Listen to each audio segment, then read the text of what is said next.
Bienvenidos a una emisión más de su noticiero de ABA Televisión. Mi nombre es Cristian Romero y estas son las noticias. El Papa Francisco le dice al nuevo embajador: llevo a Haití en el corazón.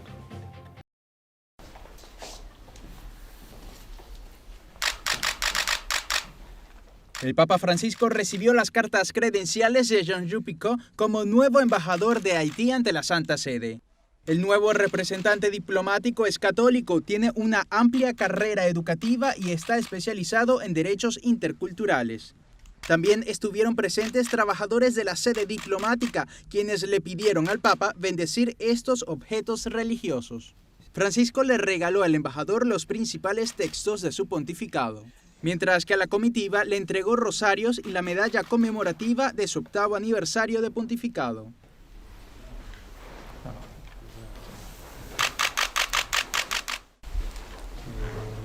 Accompagnato il signor ambasciatore. Grazie beaucoup, monsieur l'ambassadeur, e voi che accompagnate monsieur l'ambassadeur. E accompagnarlo adesso nella missione che incomincia oggi. Vous accompagnez dans la mission qui commence aujourd'hui. Io porto nel cuore il vostro paese. Je porte dans mon cœur votre pays. E prego per il paese vostro. Por último, los invitó a rezar todos juntos en francés.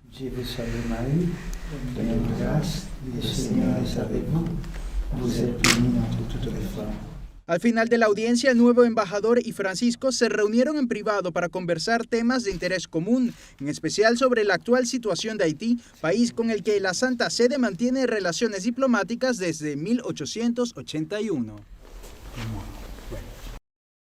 Líder chiita en Estados Unidos pide trabajar con los cristianos para traer paz y tolerancia.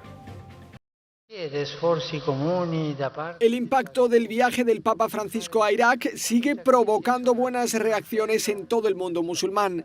El 6 de marzo el Papa se reunió con el gran ayatolá Ali al-Sistani, considerado una de las principales autoridades del Islam chiita. Los musulmanes de Estados Unidos ven este encuentro como el cumplimiento de la misión del Papa Francisco de dialogar con las dos grandes ramas del mundo musulmán.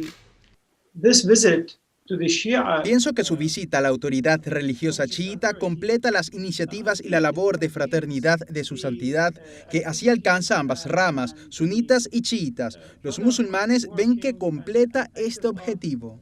Sayyid Muhammad Bakir Kashmiri es el punto de referencia en Norteamérica para los musulmanes chiitas. Dice que el encuentro entre al-Sistani y el Papa Francisco tendrá muy buenas consecuencias tanto para musulmanes como para cristianos en muchos países. Ahora que el Papa está de vuelta en Roma, toca a personas anónimas la tarea de continuar tendiendo puentes en el día a día. Tenemos que trabajar con fuerza, precisión y cercanía para traer más paz, más tolerancia y enfrentarnos a cualquier injusticia. Una de las sorpresas de este viaje es que lo que ocurrió en Irak, a pesar de su reciente historia de guerra y sufrimiento, puede convertirse ahora en un modelo de diálogo y de paz. Cardenal Farrell explica por qué el Vaticano pide no bendecir parejas homosexuales. El cardenal Kevin Farrell es el principal responsable del Vaticano de la atención de familias. Cuando le han preguntado sobre por qué el Vaticano no reconoce la bendición de parejas homosexuales, ha pedido distinguir entre uniones civiles y el sacramento del matrimonio. A veces no entendemos una distinción necesaria, y es que cuando la Iglesia habla de matrimonio sacramental, no habla de uniones civiles, no habla de otras formas de matrimonio, habla de matrimonio sacramental. El cardenal recordó que la bendición está relacionada con el sacramento como una forma para recibirlo o para recordarlo, por eso no se adapta a otras circunstancias. Que no se pueda bendecir la pareja no significa que no deban ser ayudados espiritualmente por nosotros o por personas de las parroquias. Acompañamos a todas las personas. Insisto en que nadie debe quedar excluido de la atención pastoral y del amor y preocupación de la Iglesia. La Congregación para la Doctrina de la Fe ha explicado que la bendición a parejas homosexuales no es válida, pues puede llevar a confundirla con una equiparación del matrimonio. Pero dijo que esto no significa que no se pueda impartir la bendición a personas individuales que la soliciten o que la necesiten, independientemente de sus circunstancias personales. A continuación tenemos el agrado de presentarles una reflexión del Evangelio del Día, a cargo de nuestro director general, Jaime Sevilla. En el Evangelio de hoy, tomado del capítulo 7 de San Juan, tenemos nosotros esta controversia causada por Jesús. Sí, unos estaban a favor, otros en contra. Otros decían que era el profeta, el Mesías, otros decían que era un embaucador. Viene a mi mente todos aquellos fieles discípulos de Jesús cuando predican el reino de Dios. Mientras unos los miran con esperanza, con gozo, con alegría y los alaban, otros envidiosos, otros soberbios, llenos de orgullo, lo que hacen es contradecirlos, ponerlos en mal, tratar de cortarles el paso. Sí, de todo esto hay en la viña del Señor. También en Israel, en tiempo de Jesús, estaban estas dos corrientes. Lo más importante es no dejar de predicar el reino de Dios. Así sea que para unos sea como esa piedra en el zapato que incomoda, pero para muchos es esperanza. Entonces, sin importar las circunstancias que nos rodeen, sin importar las situaciones que hayan pasado, quizás como el rey David, el Señor siempre verá nuestro corazón. Y en nuestro corazón es donde Él puede ver la sinceridad de las acciones que nosotros realizamos en cada palabra que predicamos. Si como humanos hemos caído, como cristianos debemos levantarnos y seguir adelante. No detenernos porque se escuchan cosas negativas de nosotros a diestra y siniestra. No, mantengamos la mirada fija en Jesús, porque con esa mirada fija en Él siempre veremos la luz que nos va guiando por donde debemos caminar. Que el Señor nos dé la gracia de la perseverancia en medio de la tribulación. Que así sea.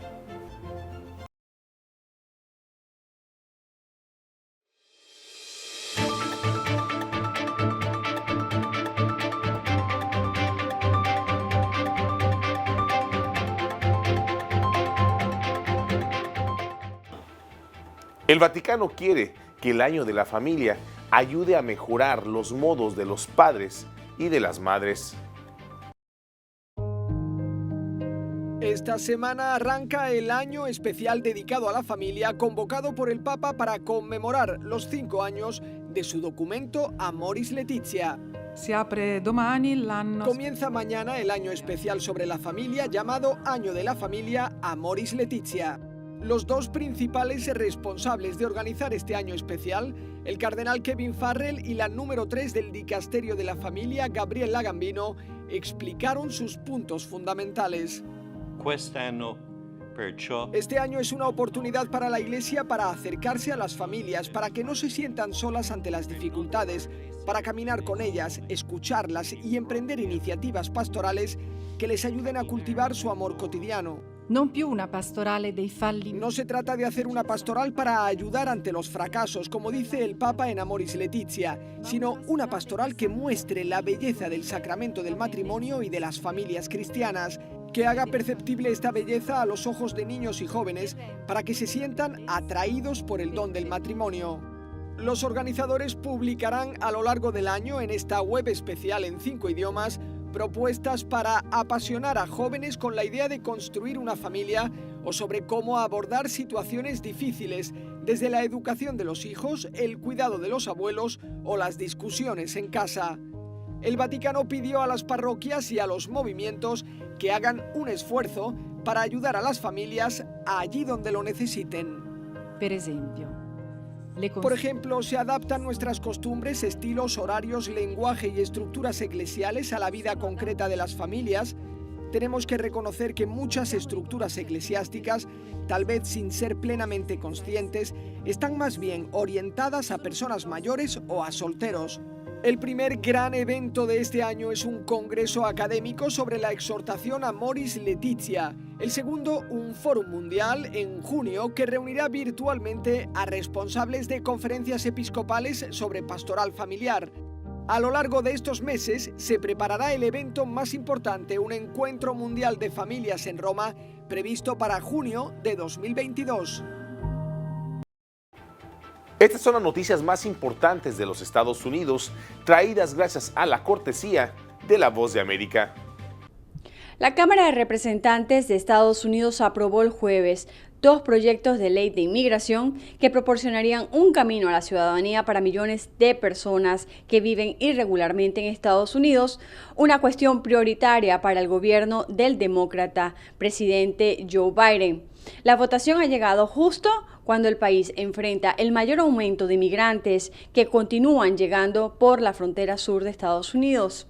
Todo ello frente a una oposición republicana. Sin embargo, la consulta en la Cámara Baja del proyecto de ley HR 6, que es el referente al de los soñadores, se cerró con 228 votos a favor, entre ellos los de 9 congresistas republicanos y 797 en contra. Por otro lado, el presidente de Estados Unidos, Joe Biden, adelantó el jueves que en menos de 24 horas su administración cumplirá con su objetivo de suministrar 100 millones de vacunas durante sus primeros 100 días de mandato, pese a que no han transcurrido aún ni 2 meses. En otras noticias, el Senado de Estados Unidos aprobó la nominación de Xavier Becerra, actual fiscal general de California, como secretario del Departamento de Salud y Servicios Humanos, convirtiéndose así en el primer latino en ocupar el cargo. En una votación marcadamente partidista, el Senado se pronunció con 50 a favor y 49 en contra del nombramiento de Becerra, quien pasará a liderar la cartera de salud en medio de la pandemia y con las iniciativas de vacunación ya en marcha. Desde Washington, Sofía Pisani, Voz de América. Corte de Cuentas en El Salvador ha encontrado 63 hallazgos en el Hospital El Salvador. La Corte de Cuentas ha realizado auditorías de los recursos utilizados durante la emergencia de COVID-19. En uno de los informes más recientes que mantienen en borrador, señalan más de 60 hallazgos en la construcción del Hospital El Salvador, informó el presidente de la Corte de Cuentas, quien evitó profundizar sobre lo que encontraron. Se le ha dado a la administración toda la facilidad para que den las respuestas y los argumentos, para que los auditores las analicen y pues lleguen a las conclusiones si esto se desvanece o se confirma. Indica que el Ministerio de Obras Públicas encargado de la obra ha solicitado prórroga de respuesta en 2 ocasiones. Aunque prefirió ser cauteloso, adelantó que ya está listo el informe sobre si el Ministerio de Hacienda tenía fondos para pagar el FODES a las alcaldías, el cual podría derivar en un juicio de cuentas. Son hallazgos que potencialmente puedan estar bajo el análisis de responsabilidades de carácter administrativo. Han sido puestos al conocimiento de los jueces de primera instancia de la Corte, quienes continuarán con el juicio de cuentas respectivo, de acuerdo a las valoraciones y a los análisis. El ente fiscalizador sumó 2 procesos de auditoría al Ministerio de Agricultura por la adquisición y distribución de canastas de alimentos y paquetes agrícolas, los cuales también podrían ir a juicio de cuentas. Esos informes definitivos ya fueron comunicados a todas las autoridades y sean incorporados a juicios de cuentas, de los cuales están a cargo pues los jueces de primera instancia. Las declaraciones se brindaron después del informe de labores que la Corte de Cuentas brindó a la Asamblea Legislativa. Para Teleprensa Canal 33, Doris Chicas. Ahora nos vamos a Sudamérica con nuestro amigo el padre Manuel Rodríguez Rodríguez, misionero claretiano de nuestra cadena hermana JN19 Televisión, con un reportaje especial desde Lima, Perú, de lo que está ocurriendo en ese país. Reporta para la cadena de televisión ABBA y JN19 del Perú el padre Manuel Rodríguez Rodríguez, misionero claretiano, desde Lima.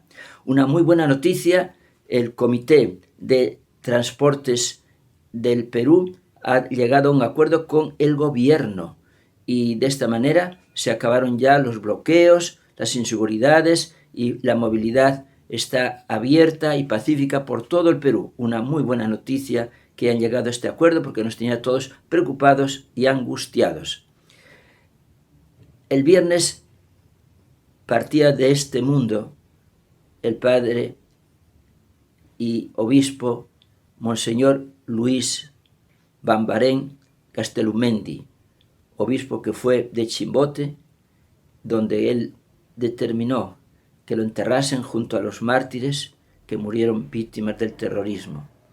A los 93 años de edad, un jesuita muy entregado a Dios y a los pobres. Se le llama el obispo de los pobres, con ellos ha trabajado siempre, lo mismo que el obispo de los jóvenes. Incluso siendo obispo muy joven de Lima, lo encarcelaron, tuvo que venir el cardenal Landázuri del extranjero a alzar la voz para que lo liberasen. Luchó por el bien de los más pobres. Que descanse en paz. También ha fallecido hace 3 días Luis Bedoya Reyes, fundador del Partido Popular Cristiano, a los 102 años. Un hombre íntegro, un hombre democrático, un hombre muy reconocido por todos. Que descanse también en paz.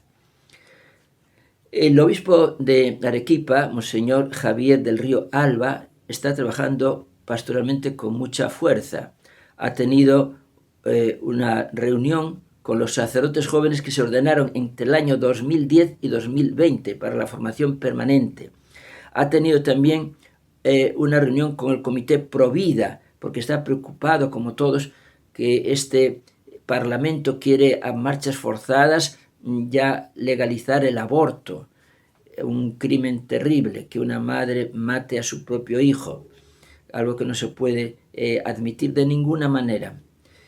También ha tenido un encuentro con Parnashap, esta asociación alemana que ayuda muchísimo, en este caso un centro infantil en Mollendo. Felicitaciones, Monseñor del Río Alba.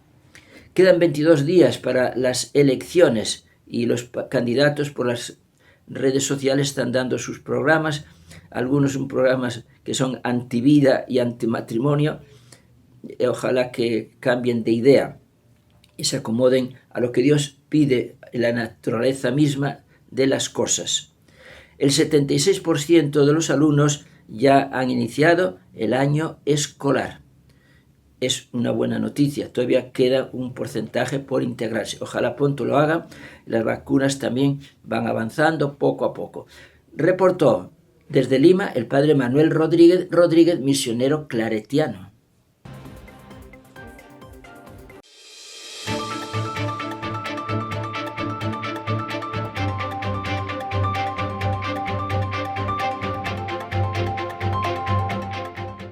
A continuación les presentamos un resumen de las actividades del Papa Francisco de los últimos 7 días. El Papa Francisco ha aprovechado esta última semana su reconocido liderazgo internacional para seguir promoviendo desde el Evangelio la paz y el entendimiento entre los pueblos. Todo esto se funda en su profunda relación con el Señor, que alimentó el viernes 12 de marzo con la tercera meditación de Cuaresma ofrecida por el cardenal Raniero Cantalamessa a toda la Curia Vaticana. Ese mismo día el Papa Francisco sostuvo un encuentro con los participantes de un curso sobre el sacramento de la reconciliación, promovido por la Penitenciaría Apostólica. Para todos ellos, un renovado llamado a ejercer el ministerio de la confesión con acogida y delicadeza. Así que el primer paso para una buena confesión es precisamente el acto de fe, de abandono, con el que el penitente se acerca a la misericordia. Todo confesor, por tanto, debe ser capaz de asombrarse siempre de los hermanos que por fe piden el perdón de Dios y también, solo por fe, se abandonaron a Él, entregándose en la confesión. El dolor por los pecados es el signo de ese abandono confiado al amor. y del aula Pablo VI el pontífice se trasladó a la Sala Clementina, donde lo esperaban los miembros del equipo de waterpolo de la ciudad de Génova, a quienes animó a practicar el deporte siempre con espíritu de equipo. Además, ese día Francisco se dio el tiempo para recibir al presidente de Portugal, Marcelo Rebelo de Sousa, quien llegó hasta el Vaticano en visita oficial.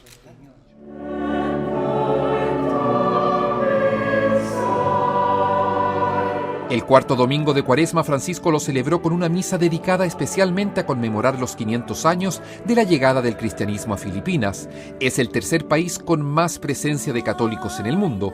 Muchos de ellos viven fuera de su tierra y algunos de los que están en Roma llegaron a esta Eucaristía en la Basílica de San Pedro, siempre caracterizados por la alegría con que comunican su fe. Il contenuto del Vangelo infatti non è una idea. El contenido del Evangelio, en efecto, no es una idea o una doctrina, sino que es Jesús, el Hijo que el Padre nos ha dado para que tengamos vida. Jesús es fundamento de nuestra alegría y no una bella teoría sobre cómo ser felices, sino experimentar que somos acompañados y amados en el camino de la vida. Después de la misa, el Papa oró el Ángelus y al final hizo un fuertísimo llamado por la paz en Siria, país que ya cumple 10 años bajo una cruenta guerra. Rinnovo il mio accorato appello alle parti in conflitto. Renuevo mi más encarecido llamamiento a las partes en conflicto para que den muestras de buena voluntad, a fin de que se abra un rayo de esperanza para la población extenuada. Espero igualmente un compromiso decidido y renovado, constructivo y solidario por parte de la comunidad internacional para que, depuestas las armas, se pueda restablecer el tejido social y comenzar la reconstrucción y la recuperación económica. El lunes por la mañana, Francisco recibió en audiencia privada a los capitanes regentes de la pequeña República de San Marino, que se encuentra dentro del territorio italiano. Pero el corazón del pontífice sigue atento a los conflictos que hieren a las personas en el mundo. Tras su catequesis sobre la oración del miércoles en la audiencia general, el Santo Padre se refirió una vez más a la tensa realidad que vive Myanmar tras un golpe de Estado. Lo hizo evocando las imágenes de una religiosa que de rodillas en la calle pidió el cese de la violencia.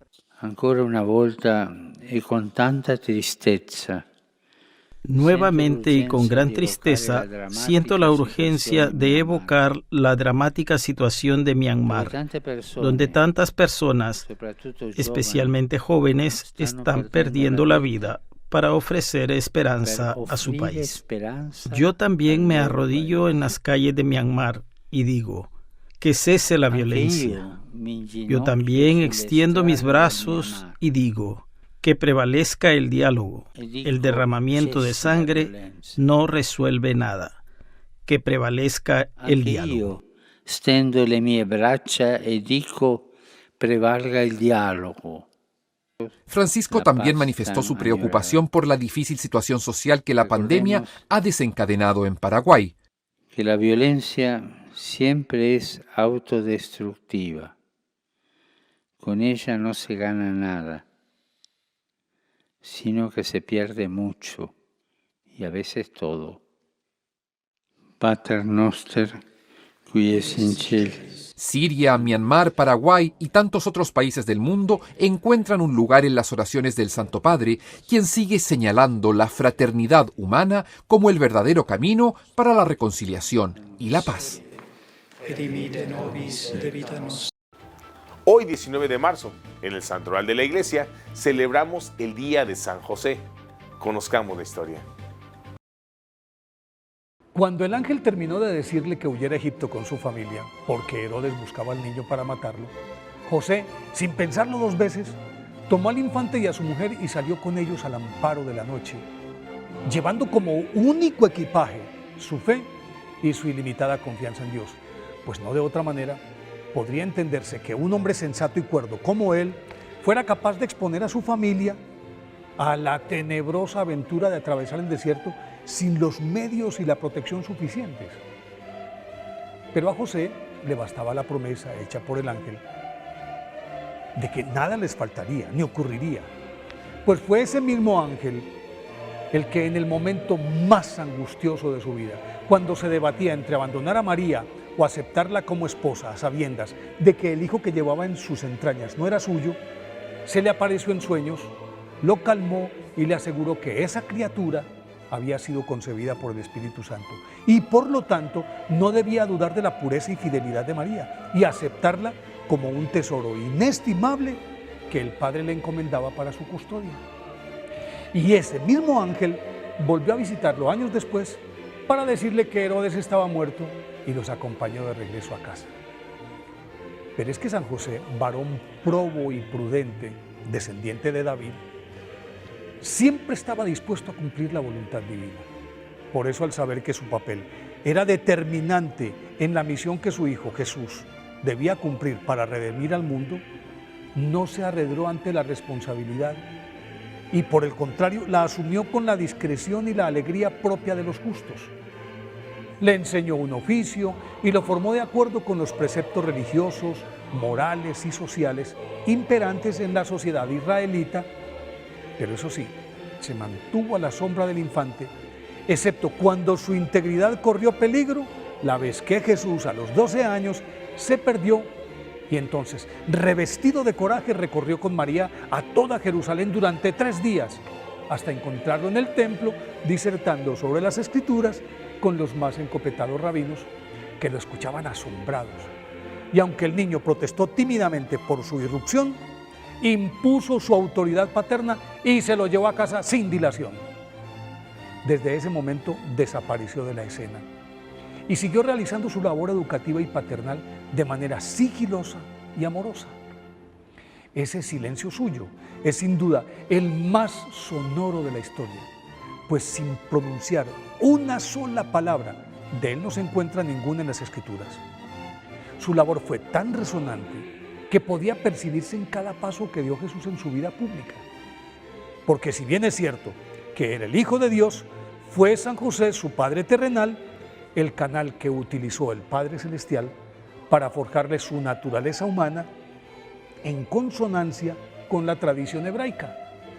Pero además, San José amó incondicionalmente a María, la respetó y protegió como lo que era, un tesoro inconmensurable que puso Dios a su cuidado.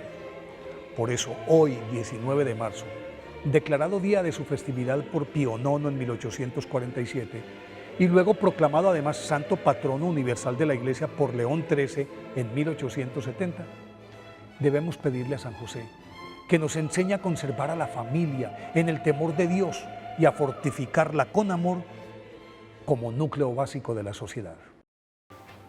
Para finalizar el noticiero del día de hoy, les invitamos a unirnos en oración con el Papa Francisco por su intención para el mes de marzo, que es el sacramento de la confesión, donde salimos de la miseria hacia la misericordia. Cuando yo voy a confesarme, es para sanarme, para curar mi alma, para salir con más salud espiritual, para pasar de la miseria a la misericordia.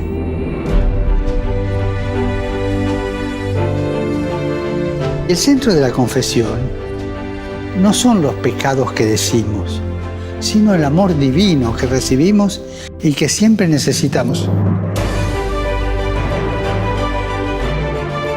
El centro de la confesión es Jesús que nos espera, nos escucha y nos perdona.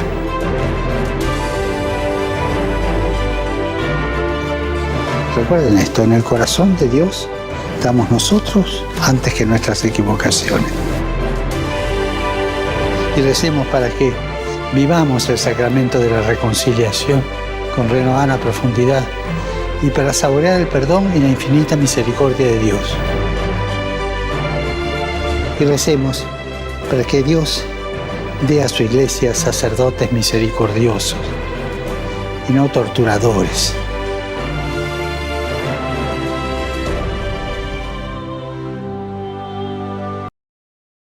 Y así llegamos al final de una emisión más de su noticiero de ABA Televisión.